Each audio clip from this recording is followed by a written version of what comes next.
Hello, everyone, and welcome to a World of Warcraft presentation. So here we have for Neville Betrayal. We're doing our Warlords of Draenor pre-launch meeting. So I now have made plenty of mistakes, so nobody else will ever make any mistakes the rest of the presentation. So this is our big meeting to talk about what's going on with the expansion in a few days. So we sort of wanted to get a start and see what's going on. So first of all, we'll turn it over to Kay talk about some important dates. Okay. Okay, so these dates are kind of, they're flexible, so don't worry about it. Thursday, November 13th, WoW goes live. It's Thursday, November 13th if you're on the East Coast, because it's supposed to go live at midnight. So basically 12:01 Thursday, November 13th. The rest of us, it's gonna still be Wednesday. So that's the first important date. After that is the WoW 10th anniversary event, and that's from November 1st to January 2nd. So you have all that time to take care of things. Now, an event that will be, as a guild, definitely jumping in and looking at is the 100-person battleground. So, how many of you guys have have done Alterac Valley? Anybody gone in that battleground? I have not yet. Okay. I think I've done Alterac Valley before. Yeah. Now that's a long time ago. Yeah, and that was only 40 players on both sides. So this is going to be bigger and better. And actually, we'll just jump in the first day just to see what it looks like. It could be awful, and we could never go back again. Or we might decide we want to dominate it, which, we can. Okay, so then after that, Monday, December 1st, we'll definitely do a Mumble meetup because on the 2nd, the heroic and normal raids open up. So on Tuesday, December 2nd, everybody who's level 100 who wants to come in, we're all going to try and do and go in and take a look at that raid on normal, not heroic. Then on Thursday, December 4th, we'll do our first R&D run. That Saturday, we'll have a big open run. And then on Wednesday, December 10th, Grid is scheduling our hour of code. Yes, we are going to have an hour of code on the 10th. And we will be inviting other people. Yeah. And it will be on a different, I mean, it'll be our guild, but we're going to be on a different realm likely. Not necessarily, but with new characters. Anyway, more to come. Yeah, it's under development, and Grid's going to make it really loads of fun. Other things, as soon as we want to go into Molten Core, which is part of the anniversary thing, we can go ahead and schedule that. And I am firmly putting it into Cam's hands because of the Molten Corgi. Yes, yes. So whatever you decide you want it scheduled, we will do whatever it takes to, to help facilitate that. But you're I have a clarification on the Molten Corgi. Yes.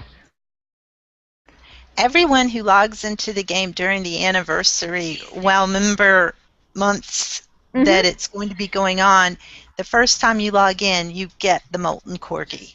Yep. I think I saw that too, because originally I thought it was that you had to do the Molten Core raid in order to get it, but I do remember seeing that also. Yes, there will be corgis everywhere. So we just need to bring our corgis with us when we get Yes, exactly. Also a note on the Molten Core, if you do that, I think you're supposed to get a Corehound mount. That is the cool thing. Yes. Okay, that's then what you have to what it is. And then and it's a 40-person, and I read it's going to be like signing up for an LFR. So I mean, as many of our people as we can get. And if we have to pug some more, that's fine. Or if we want to advertise out how to, for some people, we can go ahead and do that too. And then Grid, you're in charge of the 100, right? Whatever that's going to be. Whatever that's going to be. And maybe those 100 will go into the battleground for 100. Working on it. A work in progress. Oh, yeah. Okay, so Chris, I'm done with this one. You take over next, or whatever. Sure. So next up, we have some notes from BlizzCon. Basically, they talked a lot about healers, what's going on with healers and in the new expansion. Really, their focus and the idea that they had behind a lot of the changes when it came to healing was that they wanted healers to be tactical instead of spamming heals. So that's why Holy Nova is so minimally effective right now. So basically what they want to do is they have decided that they really want to give healers a bit more time to think about things, so to help you be more tactical in your heals, what they've done is they have claimed to double the effective health of the actual players, so they'll have a little bit more health than they should, after stat squish. The damage also coming from the bosses and things are supposed to be less spiky. So the idea is that they want more of a sort of an idea, sort of a constant stream of damage coming in, and that the healers can then react and know that it's coming, instead of having to worry about, oh, hey, look, the boss just critted your tank, and now your tank is dead. They've also removed Spirit from most items because they felt that Spirit was a crutch, and that healers were just like, well, I can just cast whatever I want, because I'm going to go ahead and get that mana back because of all the Spirit I can stack. They also want, they like basically I just said in the previous point, they want mana management to be a key skill for healers. So they really want the spells to be costly, and they want the healers to really sort of have to make a decision to go ahead and decide what spell they're going to cast and when you're going to cast those spells. In addition, they've also removed a lot of instant casts, so you don't really have as many oh crap buttons as you did prior to the expansion. So they really are trying to get the healers to be much more tactical instead of just being reactive, because that was what they were saying, is that the example they gave was the health bar where with one heal you're able to heal the tank up all the way from almost 0 to being full health. So they're getting rid of that in the game. The other thing they had is an attempted simplification of the game. And so what they've done is they removed a lot of caps. So like expertise and hit is no longer there. Dodge parry is no longer there. Really what the focus is that they want you to focus on your gameplay and not spending all your time trying to optimize your build. You're trying to optimize everything. So basically they removed the caps, they removed reforging, they removed upgrades, they removed pieces that were able to put gems in. Really the focus is back on primary stats now, so that's intelligence, that's agility, that's strength. That's really where the focus is. The second and third tier stats are going to be on items you get, but also they're going to come from food, like cooking will now be a skill that you want to have. And crafting is really just for you to do your crafting, but they're saying that crafting would be things like you could make yourself a piece of gear that you could actually wear that would have a little bit better second and third tier stats, or allow you to customize those second and third tier stats with the crafting. The prune talents, the idea was, and it was kind of hilarious, they sort of used the Resto Druid of all classes to show what was going on with the talents and what was going on with the spells. And they started off with like, hey, in original vanilla we had like 36, then it jumped to like 51, it got all the way up to like 57, and then finally they cut it back to like 41 for this expansion. So the idea is they want to open up your action bars and really just sort of give you buttons that you'll actually use overall. So it'll be interesting to see how that goes. There is the assumption there that since they've simplified gameplay for you, that you'll be spending all of that extra time you've saved by not having to reforge, to upgrade, to gem, to worry about your second and third tier stats, that instead of doing that, you're going to actually focus all your time on mastering your rotation and tactics. So in other words, don't stand in fire until the fire you're supposed to stand in fire. But even then, don't do that for very long. The other thing they wanted to do is they wanted to add excitement, because we all like the loot.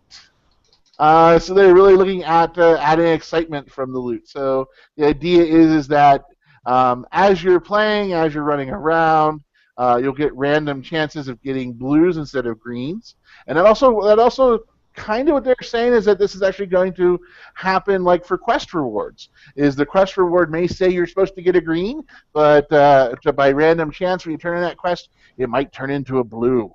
So there's some different things they're playing around with. Really, the idea is there's more sources for loot.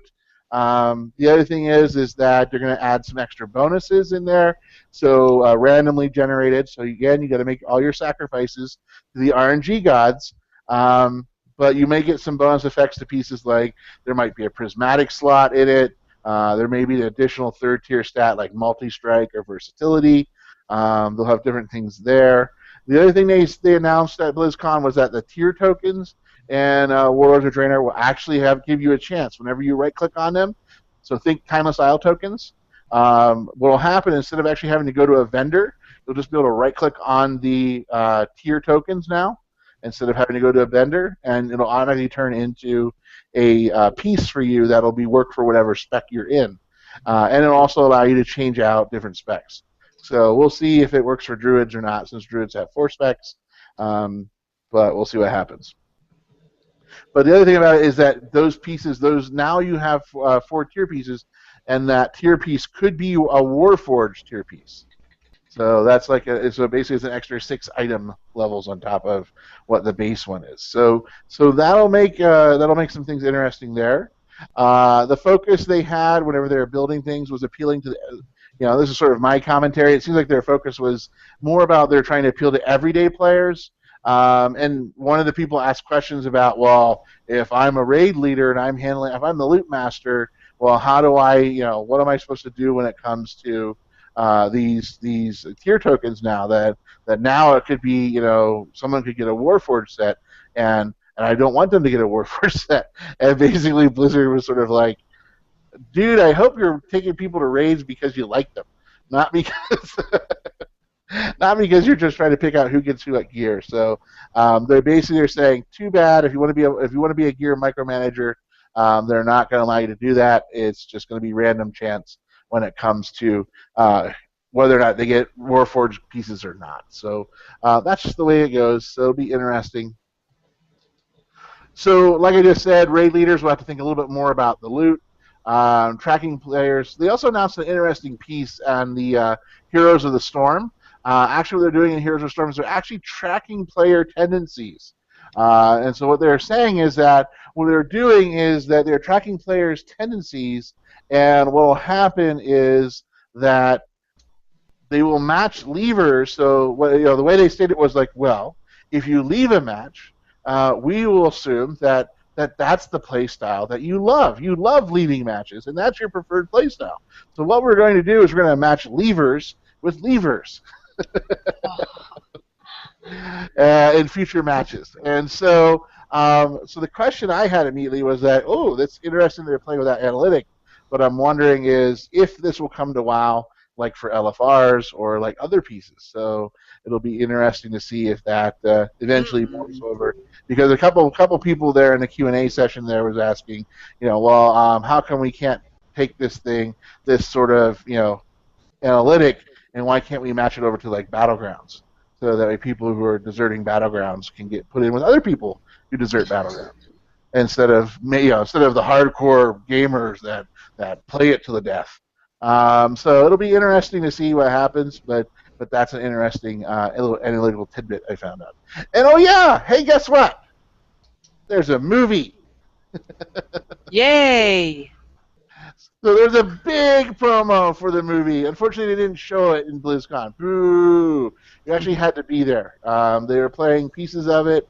They did have an actors panel on it that was talking about what it was like to play an orc, and it was interesting to see how they're saying. But basically, it looks like they're doing a lot of CGI for the orcs, but they're doing a lot of the standard action capture that you're seeing, like for Gollum, for Lord of the Rings, and for many other movies now, where they're mapping an actor's movements to the CGI character to give it more of a lifelike appearance. So it'll be interesting. It'll be in March in 2016. So it sounded like they got a lot of this stuff captured. It's just now they're starting to put in the special effects and the CGI, and I think it's probably going to take them a bit more to do that. And of course, there'll be editing and all other stuff going on.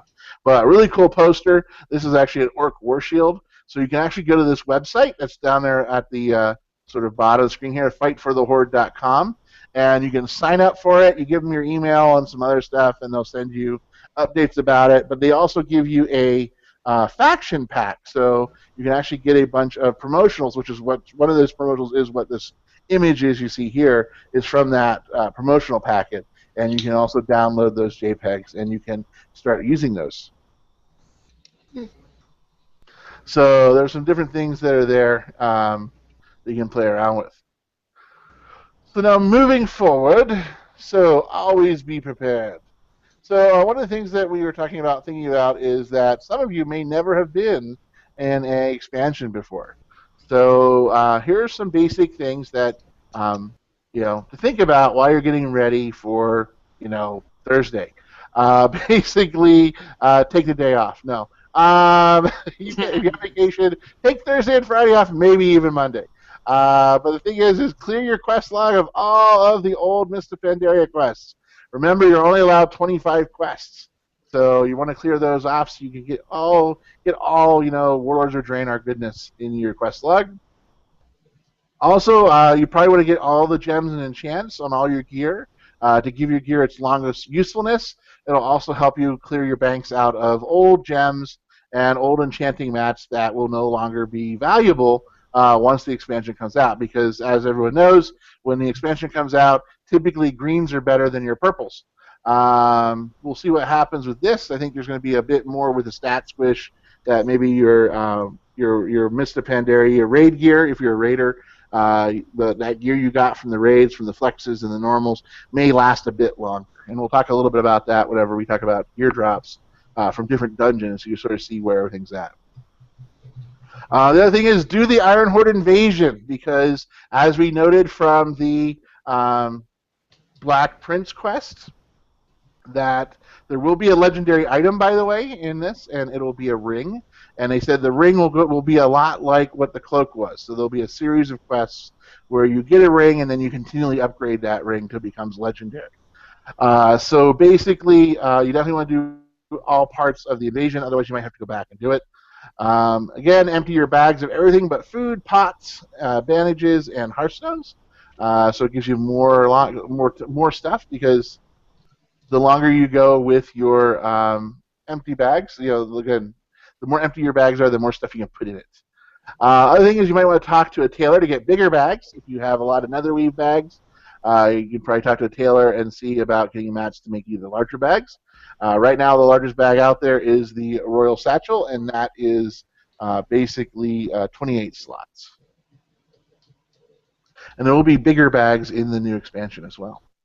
And if you won in the style the fashion show, those people who won in the fashion show got those Royal Satchel bags. So they're... Yes, they did. So fashion pays, is what Grid said. Yes, it does.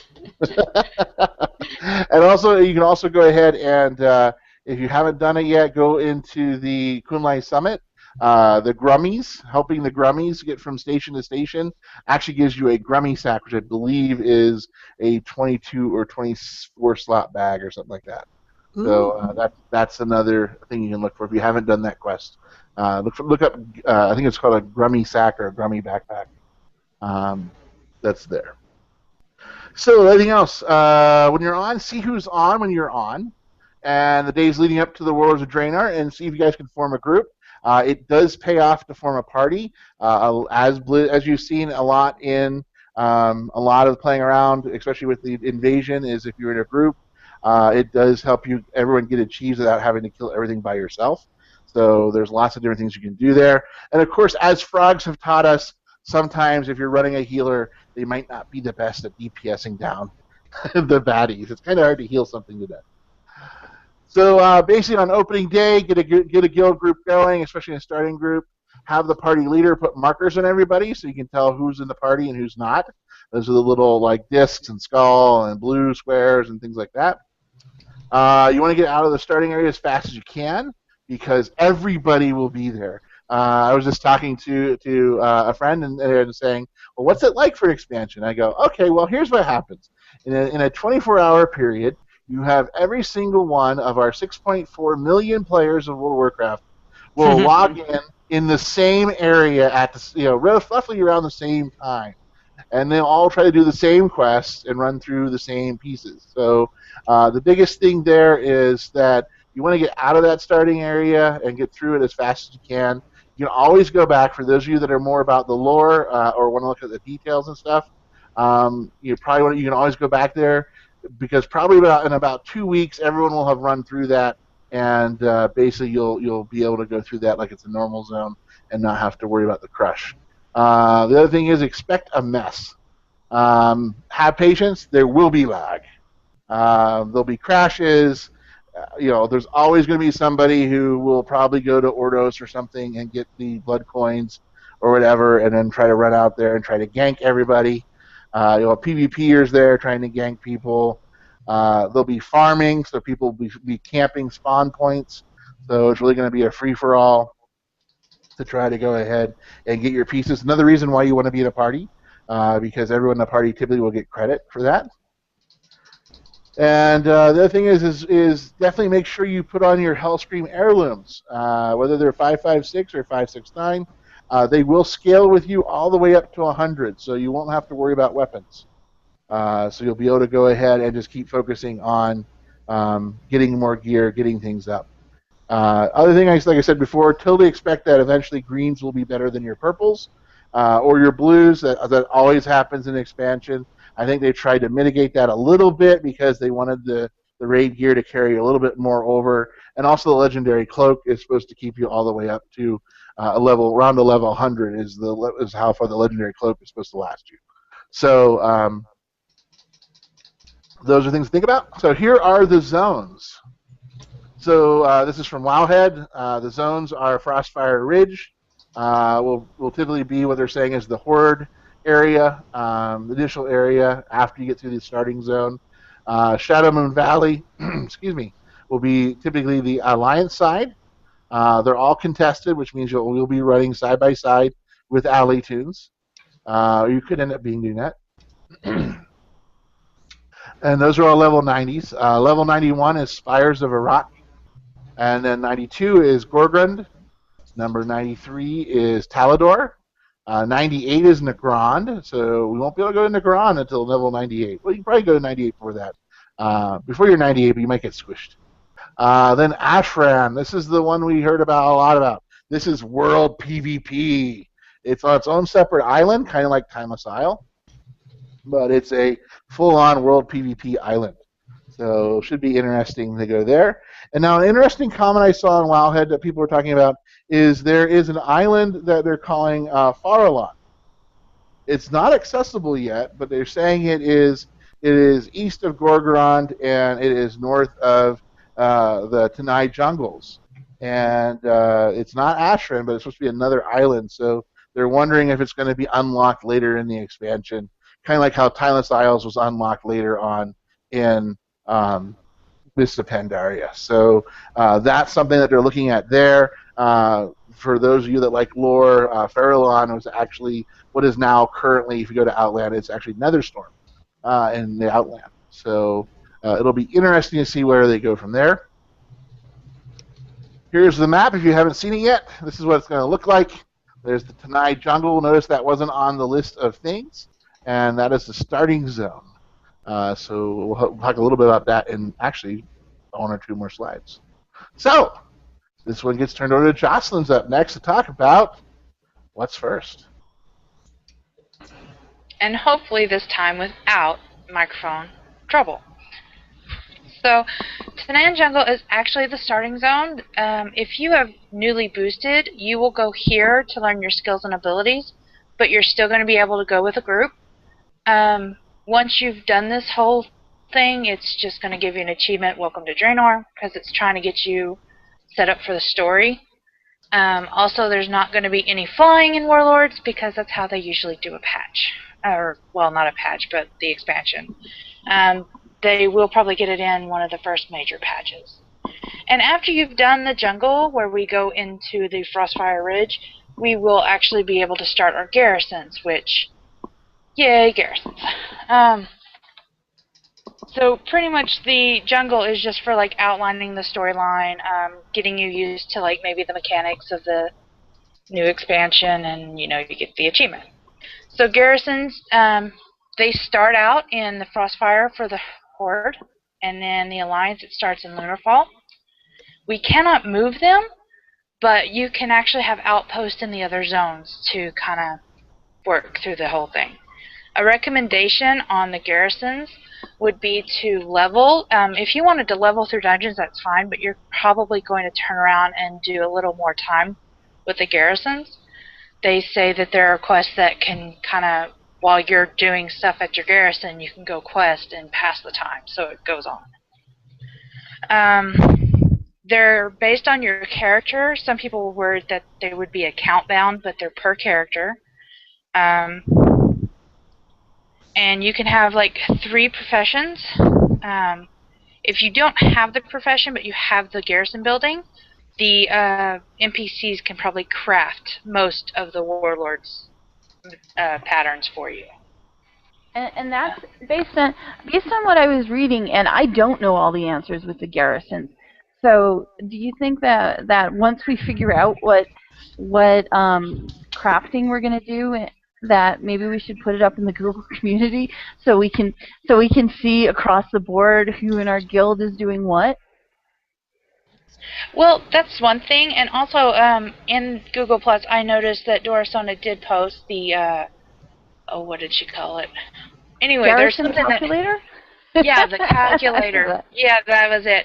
She posted that, and you can actually go through and kind of decide what you want, and the garrisons will level up. It's on the next slide, but they will level up, so you'll have like a level 1, a level 2, and a level 3, and as they grow, you'll have a little bit more rooms. And there, like this says, there's 21 types of buildings, and you can, choose them. And with them being on different characters, if your one character is doing, like, herbs and mining and stuff, your other 2 can do something else. So, I mean, you can, if you wanted to do it just for all of you, or whatever. And I'm not an expert on it. I kind of wanted to do, like, a hands-on kind of thing, just to see. I don't think you can change them until you like raise them up, but yeah, you just get to play with them. And I think I also put a guide for if somebody was into the pets. I think that's also on the Google Plus somewhere. You'll get some followers that will do the work for you, and they will level up with you as well. So all I can see is this like an accountant's and supply chain management person's like dream, and for me, I'm like, I'm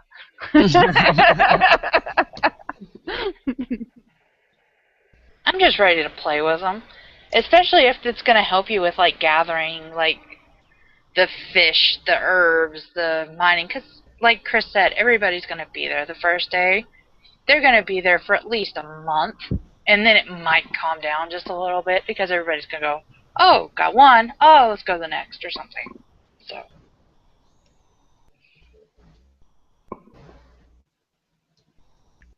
Yeah, I said in chat. I was like, "Muahaha." Yeah, I kind of see that in the background where you're evil cackling. Oh, also, Rev brought up a really good question. A really good comment is that when you're running around, make sure you buy the banners of cooperation and unity and coordination, because you can go ahead and get extra experience by doing that. So that's something else you can do to help pass the time while you are leveling up. So the garrisons are interesting because really, when I first heard about the garrison, really I thought that this was Blizz's way of trying to make sure that you don't have to have you don't have to have an alt for every profession. Because a lot of us, that's what we did. I mean, a lot of us are, for me personally, that's why I have a bunch of alts. Other than I like playing different classes, is that a lot of them are there because they're my crafters. I can go ahead and, oh look, I need a leather worker and I need a tailor. Okay, well I'll have one alt that's a leather worker and a tailor. Then I'll have another one that's a miner and an herbalist. I'll have another one that's an alchemist and an engineer. So you can play around with different things like that. So it'll be interesting to see how the garrisons work. It is, like I said, I like to choose wisely. So I totally expect to see, lots and lots of things about, oh, this is the this is the optimum garrison build that you should have to be a to be a normal raider or to be a heroic raider or to be a mythic raider. I can see that a lot of people are going to have lots of opinions of what exactly you have to have. So it's basically professions, but in a different model. Um, and again, I understand why Blizz did it. They did it so that way you wouldn't have to have you wouldn't have to be locked into a specific profession, because there are some guilds out there that are like, if you're DPS, you have to have these two professions on your raider DPS. We're a lot more flexible. We're a lot less rigid than some of the other guilds that are out there. So it'll be interesting. This will be fun. It's like farming, but like on steroids. Yeah, I always assumed that the farm in Pandaria was like a practice run for garrisons.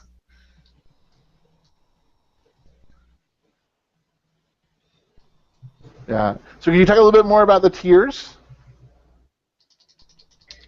Well, I was kind of hoping Dora would have been here, because I kind of glanced at her stuff and I was just like, oh, well, she's going to be there.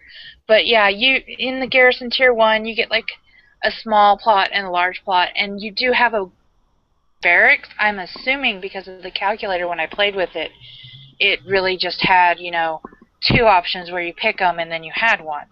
So I'm assuming that's how it worked. And Garrison 2 or Tier 2, you get another plot of small, a medium one, and then you have like 3 or 4 preset buildings.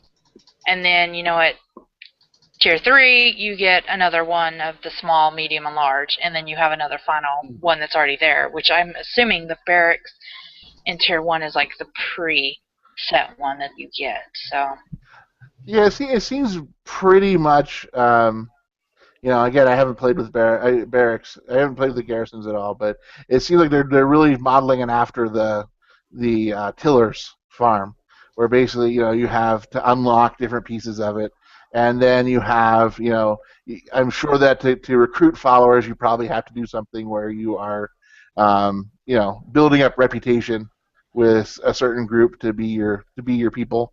Maybe. yeah. I mean, and so you just keep on going through that. You'll probably have to build up your rep with your faction. So it's it's probably a mix between like dominance offensive, and the dominance offensive and the farms, where basically you had to build rep with somebody. Can I jump in? Sure. With just a little bit of I only did just. Oh, you're in the beta too, so that's fine. Work on my garrison in the beta, and the first follower that I got, I was given a quest to go rescue this guy from a cave, basically. And I go rescue him, and then he becomes a follower. And then I was able to send him out on a mission, which I presume then I would get some kind of... the reward for the mission was garrison resources, which are what you do to build up your garrison, is by getting more and more resources. But it was I mean, you know how WoW is. It walks you through it, step by step on this is how you get a follower. And lots of treadmilling. And I also think a couple of the buildings also will let you recruit followers or certain characters to come through. I can't remember the name of the exact one I saw, and as an example, but he's like one you've quested with. Oh, it was Millhouse, Mana Storm. He actually becomes a follower somehow. I don't know how, but he's involved. So he's played both sides of the table before. Yeah, so I mean, he makes another appearance, and I think there were a few others as well. And the reason they recommend doing the garrison as you're questing, not necessarily while you're doing the dungeons, is because you can, get your followers or whatever to start or, do something. It's kind of like how I explained to Castle Hot. It was kind of like in the Elder Scrolls, where he would research like a recipe or something for so long, but while he was researching, he could go out and do quests and everything. So it's something like that. And if you wanted to do the dungeon leveling, you can still do that in garrisons. You're just going to probably backtrack a little bit to get caught up with the garrisons compared to your levels. Okay, yeah. So does having a garrison give you leveling? Does the stuff you do in a garrison give you XP?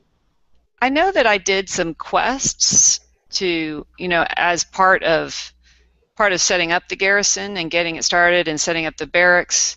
Those were all quests, and to be honest, I didn't pay attention, but I would assume that I was getting XP as I was doing that. But I don't know if just the work that the followers do for you, I don't know if that gives you XP.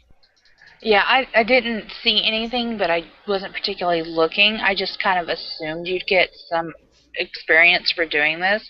Now, of course, when you hit 100, you're never going to get any more until the next expansion. But I assume you're going to get, oh, hey, you finished your garrison, here's like 500 experience, which isn't the right number, but, it's something like that. Mm-hmm.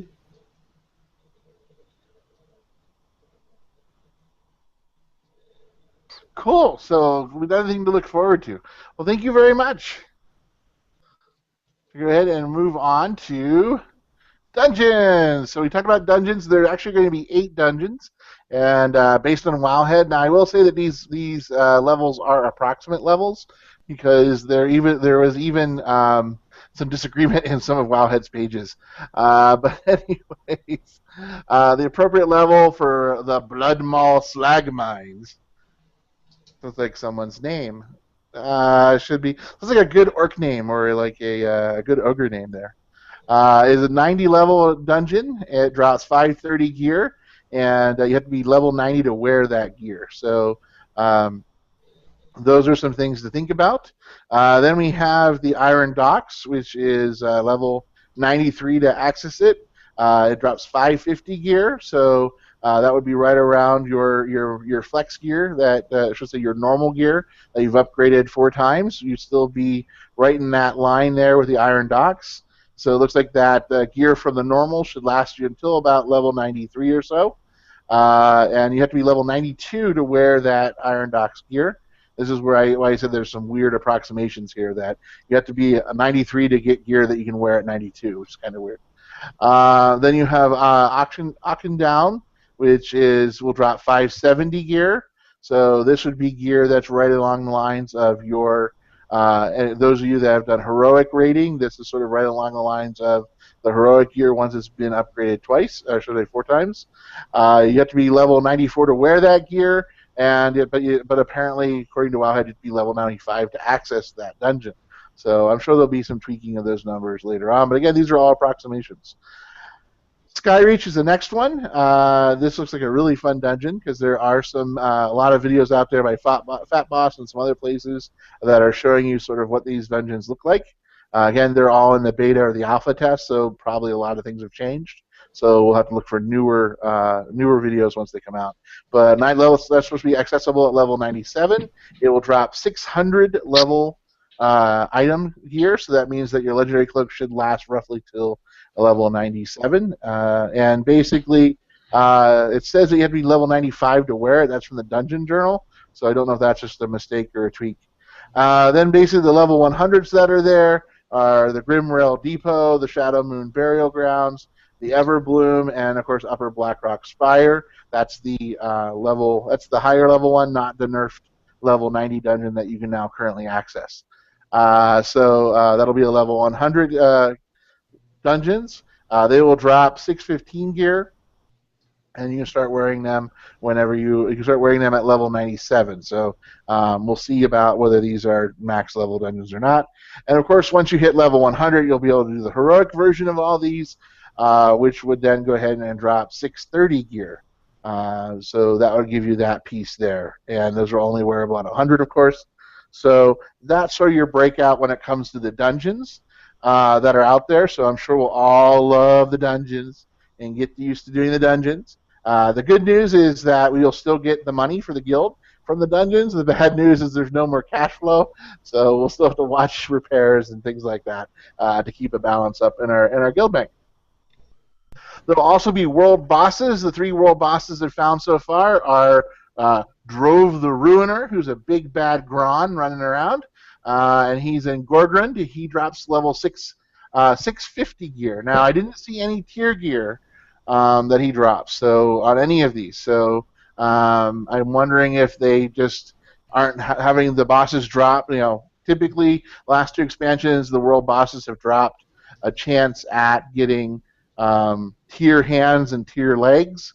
I don't know if they're discontinuing that or if they just haven't updated the dungeon journal or they don't want to give things away. But based on the dungeon journal and based on what I've researched online, these are the 3 main world bosses. So Drove will be one. Then there's Tarina, the Ageless, who's also in Gorgrund as well. Only Drove had a video of someone attacking him, and it was a kind of a fun hunter video where the hunter is kiting Drove all over the place because he's this great big huge hulking beast. And then basically Tarina will drop 650 gear, and last but not the least is Rukmar, and Rukmar is a big firehawk basically. I guess they might be calling him a solar spirehawk. But basically, he is he drops level 665 gear based on your dungeon journal. Because I don't know if you guys know that or not, but if you look in the game, you can actually look at your dungeon journal, and if you look at the dungeons, they're automatically set for Warlords of Draenor now. So you can start looking and reading up on the bosses now that are there, and start doing your research. And if you click on raids, you'll see the different raids that are there. High Mall, Blackrock Foundry, Draenor as the world bosses.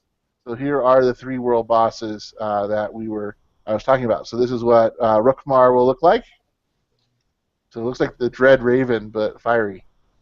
The other thing about Rukmar that is probably going to be very, very impressive to a lot of our guildies is that in addition to dropping 665 gear, he drops a chance at a mount. So he drops a chance at a Solar Spirehawk mount. So for those of you that are all about the mounts, that is definitely one of the things that he drops. So you can see it right here in the Dungeon Journal. So it'll be interesting to see what the drop rate on that is. It could probably be, maybe it'll be like the Headless Horseman mount where you can try for 9 years and still not get it. But that was what one of the persons said in the actual at BlizzCon. They're like going, I've been doing this for 9 years. I've never gotten the Headless Horseman mount. You might want to increase the drop rate. So those are the world bosses that we have. Should be a lot of fun things to play around with. And I will go ahead and turn it back over to Kay to talk about sort of the scheduled events. Okay, so our first week events, so meaning this week, this is what we'll try to do. Okay, if you happen to be up at Wednesday at midnight, East Coast time, get into Mumble. We'll all be in Mumble, and we'll all live through the horror together. Okay? The next thing I'd say is Thursday at 7 p.m. server time, while I say a Mumble check-in. Just go into Mumble, and maybe we can share some tips and tricks and some other things that we found. And then Saturday, 7 p.m. server time, some sort of run. I don't know if we will have found a world boss by then that we could actually bring down, or whether it'll be getting in dungeon groups. But expect the guild to do something on that Saturday, because we'll try to keep up some of the things that we're doing. And so that's all I have on that slide, Chris.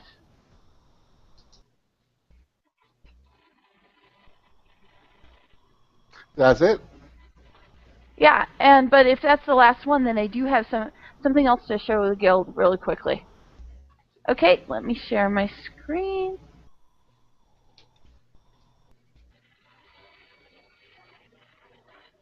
Okay, here's what I wanted to show you guys quickly.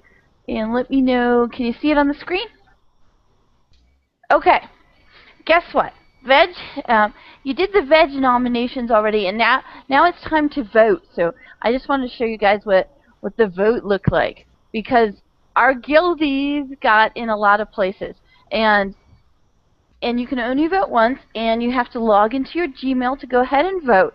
And our guildie associations and things like that our guildies are involved in hit a lot of these different questions. But I'm going to scroll down to the 6th one, because that's the one that really starts hitting us, where it starts saying, what's your favorite educational event? And there we are, IB Weekend Webinars. Favorite place to go for information about what's happening in virtual worlds? There we are. Inevitable Betrayal, Google Plus community. Okay, favorite world store? Shemai's House of Fashion made it there. And World of Warcraft. And then somehow somebody put Shemai's House of Fashion where all the most bodacious tunes gets their dresses.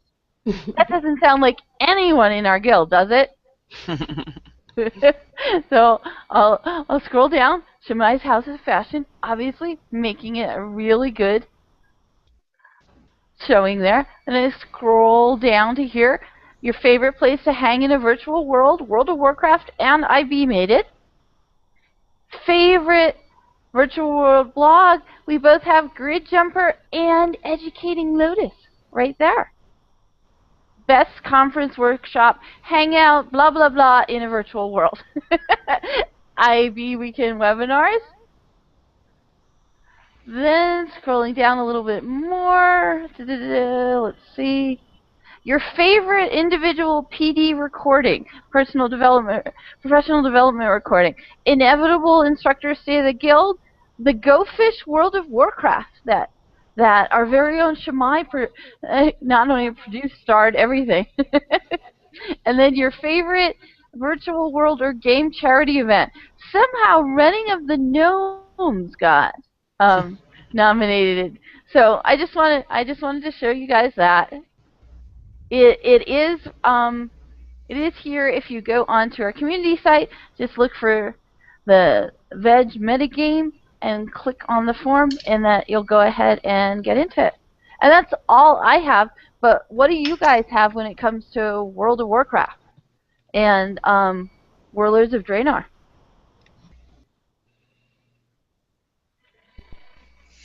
Anything else? A lot to take in. I know. I'm just ready to get into it. I am not taking Thursday and Friday off. I'm going to let everybody you had have a their... sneak peek, right? Hmm? You I had did get a little bit, yeah. So that's kind of cool. So, anybody else have anything? And I know a lot of you guys are looking things up that were said.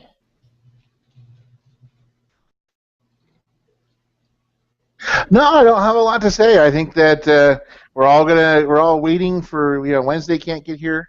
Wednesday midnight can't get here early enough for us. For some of us, it'll only be 9 o'clock, so that'll be nice. Yeah. But A little late for some of us, but okay. well, that's why we said if you have vacation days, there's that big public service announcement now that if you give kids one more vacation day, well, and how many hours of unused vacation day there are out there. It's still if you work all day Wednesday, but Yeah. I'll be there. How about you, Cam? You going to be there? Oh, you didn't take off. I didn't. Yeah, I'm not going to be there at midnight. That's too late for me. Yeah. And I guess because I've had a little taste of it, but I'm also I don't want to fight the crowds. Uh-huh. I'm excited to get in, but I don't want to fight the crowds. Oh, you're one of those people that buy their Christmas gifts early, aren't you? No. But I think the going with your guildies, having been through an expansion that somehow wasn't as well coordinated, it was a little, it was hard, with every man for themselves. Like you were trying to figure things out, and you didn't know what you were doing, and it was really hard. So it does make a difference, just as you do any kind of questing or any kind of raiding with your guildies. They'll see something you didn't see, and it's just nice to have that help. So I think it's going to be better. All right, everyone. Well, we will see you guys online, and I'm sure we'll all be grabbing groups. So thanks, everyone, for attending, and thanks for watching, and we will see you guys online.